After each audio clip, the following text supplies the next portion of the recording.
Hello everyone, welcome back to my channel Harshita Education. Today we are going to start chapter 8 Delhi during the medieval period from standard 7 semester 1 SS. Bhagwati Ben went on a tour of north India. तो north India के tour पर Bhagwati Ben को जाने का मौका मिला था। She was interested in history and so she noted down information about the rulers of Delhi in her diary. तो उनको हिस्ट्री में बहुत ज़्यादा इंटरेस्ट था, इसलिए उनको जो भी इन्फॉर्मेशन दिल्ली के राजाओं के बारे में मिली उन्होंने अपनी डायरी में उसे लिखा। This two diary was read out in the classroom. What was read out is as below. तो उसके बाद जब वो टूर से वापस आई तो उन्होंने क्लास में आके अपनी डायरी को पढ़ा। अब जो उन्होंने पढ़ा वो आपके सामने है। Slave dynasty. तो स्लेव डायनेस्टी को हम गुलाम डायनेस्टी भी कहते हैं। The Delhi Sultanate was founded in the beginning of the 13th century. After the death of Gauri, one of his loyal slaves became the commander and established control over the throne of Delhi. तो 13th century की शुरुआत में जो दिल्ली सल्तनत थी उसकी एक तरह से शुरुआत हुई थी। जब गौरी की मौत हो गई तब उनके एक बहुत ही लॉयल यानी वफादार जो गुलाम थे वो उनके कमांडर बन गए और उन्होंने ही पूरी दिल्ली के तख्त को संभाला था। Thus the slave dynasty started ruling over Delhi.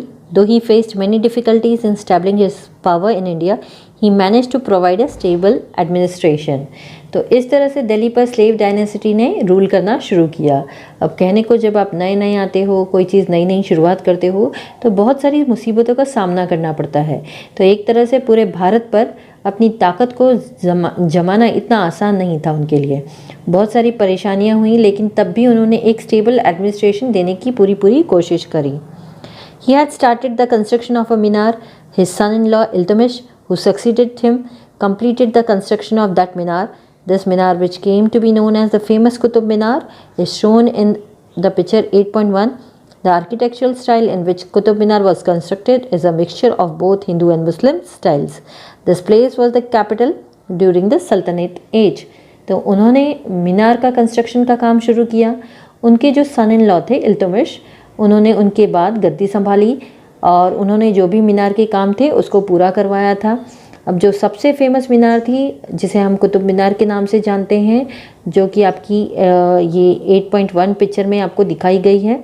तो जिस तरह से कुतुब मीनार का कंस्ट्रक्शन करवाया गया था उसको देखने से ही लगता था कि उसमें हिंदू और मुस्लिम स्टाइल्स दोनों का ही यूज़ किया गया है।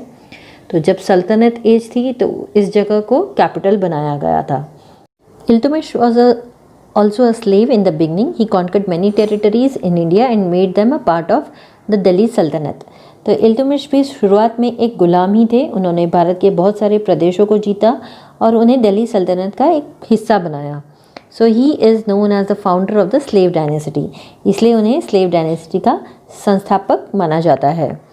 तो his daughter Razia Sultana ascended the throne after his death in 1236 CE. Razia was the first female ruler Sultana to rule over Delhi. तो उनकी जो बेटी थी रज़िया सुल्ताना, तो उनकी मौत के बाद, इल्तुतमिश की मौत के बाद उन्होंने राजगद्दी को संभाला था लगभग 1236 CE में। तो रज़िया जो थी वो पहली महिला शासक थी जिसने दिल्ली पर शासन किया था। Razia was an efficient ruler. She used to dress as a male when she was in the court. According to a historian of that time, Minaz-e-Siraj, Razia was a more capable and efficient ruler than her brothers. However, being a woman, she was not accepted as a ruler. तो रज़िया बहुत ही अच्छी और कुशल शासक रही थी। जब वो दरबार में होती थी तब वो एक आदमी की तरह ही कपड़े पहनती थी। उस समय के जो इतिहासकार थे मिनाज-ए-सिराज, तो उनका ऐसा मानना था कि जो रज़िया में अपने भाइयों से ज़्यादा कुशलता, जो कुशल हैं वो ज़्यादा उनसे ज़्यादा सक्षम हैं। फिर भी वो एक औरत थी, इसलिए उनको शासक के तौर पर स्वीकार नहीं किया गया था। अमीर उमराउस dislike Razia as a ruler. तो अमीर उमराउस ने रज़िया को शासक के तौर पर नापसंद किया था। रज़िया's rule came to an end due to the interference of the amirs. तो अमीर की दखल अंदाजी के कारण रज़िया का जो शासन था वो पूरी तरह से समाप्त हो गया था। There was complete disorder in the Sultanate for 6 years after her death. तो उनकी मौत के 6 साल तक सल्तनत में पूरी तरह से अव्यवस्था रही, यानी कुछ भी ढंग से नहीं चल रहा था, पूरी हलचल मची हुई थी। At last the amirs enthroned Nasruddin, the son of Iltutmish. He ruled for 21 years. तो फाइनली जो अमीर थे उन्होंने इल्तुतमिश के जो बेटे थे नसरुद्दीन, उनको राजगद्दी पर बिठा दिया और उन्होंने लगभग 21 सालों तक वहाँ पर शासन किया। After his death Ghiyasuddin Balban ascended the throne of Delhi. He was a strong ruler who brought an end to the disorder and established peace. तो उनके बाद नसरुद्दीन की मौत के बाद जो गियासुद्दीन बलबन थे उन्होंने दिल्ली की राजगद्दी को संभाला।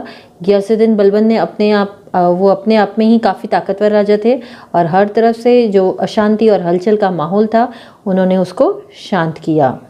और बलबन had been the वज़ीर ऑफ नसरुद्दीन फॉर 20 ईयर्स। तो 20 सालों तक बलबन जो थे उन्होंने नसरुद्दीन के वो वज़ीर रह चुके थे। Subsequently he ruled as sultan for 22 years. तो इसी वजह से आने वाले 22 सालों तक उन्होंने अच्छे से वहाँ पे राज किया। His descendants were weak and the Khilji dynasty established its rule over Delhi. तो अब क्योंकि उनके जो वंशज इतने ज़्यादा पावरफुल नहीं थे तो इसी वजह से दिल्ली पर खिलजी डायनेस्टी का कब्ज़ा हो गया। So we'll continue our chapter further in the next video. Bye bye.